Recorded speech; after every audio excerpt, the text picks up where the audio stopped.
Hello viewers, আসসালামু আলাইকুম। আপনারা কেমন আছেন? নিশ্চয়ই ভালো। আমিও ভালো আছি। আজ অনেক দিন পর আমি আমার একটা রেসিপি নিয়ে আসছি, আপনাদের কাছে শেয়ার করছি। সেটা হচ্ছে কাতলা মাছ দিয়ে পটল দিয়ে ঝোল করবো। আসলে আমি রান্নাবান্না তেমন একটা পারদর্শী না, তার চেষ্টা করছি আর কি। দেখি কি হয়। এখন পটলগুলো ভেজে নিলাম ভালো করে, একটু হালকা লাল লাল করে পটলগুলো ভেজে নেব। পটলগুলো ভাজার পরে আমি একটা আলাদা একটা প্লেটে রেখে দিলাম। কড়াইতে সামান্য তেল দিয়ে পেঁয়াজ দিয়ে নাড়াচাড়া করে একটু হালকা করে ভেজে নিব, ব্রাউন টাইপ করে একটু ভেজে নিব। ভাজা শেষ হয়ে গেলে তার সাথে বিভিন্ন ধরনের মশলার মধ্যে আদা রসুন বাটা, পেঁয়াজ, কাঁচামরিচ এগুলো একসাথে একটু ভালো করে নাড়াচাড়া করে নিব।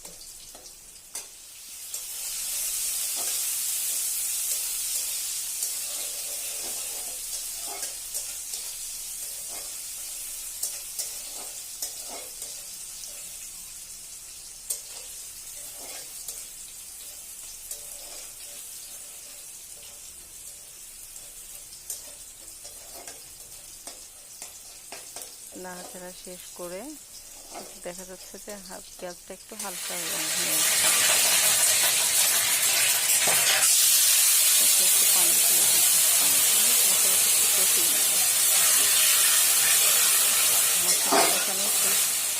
মশলাটা একটু ভালো করে কষিয়ে নেবে, যেন আদা রসুনের স্মেলটা না থাকে। কষানো শেষ হয়ে গেলে তার সাথে এখন অ্যাড করব হলুদ গুঁড়া, যে ঝাল যেমন ইচ্ছা তেমন সেই অনুযায়ী ঝাল দিব, একটু চামচের গুঁড়া দিব, একটু নাড়াচাড়া করে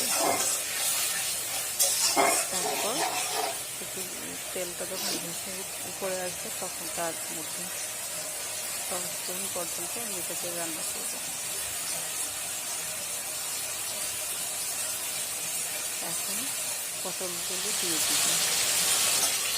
পটলগুলো দিয়ে নাড়াচাড়া করে মশলাটা একটু কষায় নেব। যেহেতু পটলগুলো ভেজে নিয়েছি, এখন বেশি একটু নাড়াচাড়া না করলে চলবে, তাই হালকা করে একটু ভেজে নিতে মশলার সাথে কষায় নিতে। কষায় নিলে ভালো হবে আর কি, খেতে টেস্ট হবে। তারপর সামান্য পানি দিয়ে দিব, যেমন ঝোল অনুযায়ী পানি দিয়ে দিব। পানি দিয়ে একটু বলক উঠায় নিব, নিয়ে মাছগুলো দিয়ে দিব, দিয়ে ঢাকা দিয়ে রেখে দেব রান্না করে। রান্নাটা মোটামুটি করতে বেশিক্ষণ সময় লাগবে না। পটলটা তো সিদ্ধ হতে বেশি সময় লাগে না, তাই রান্নাটাও তেমন একটা সময় লাগে না। রান্নাগুলো পটলকে ঢেকে দিব,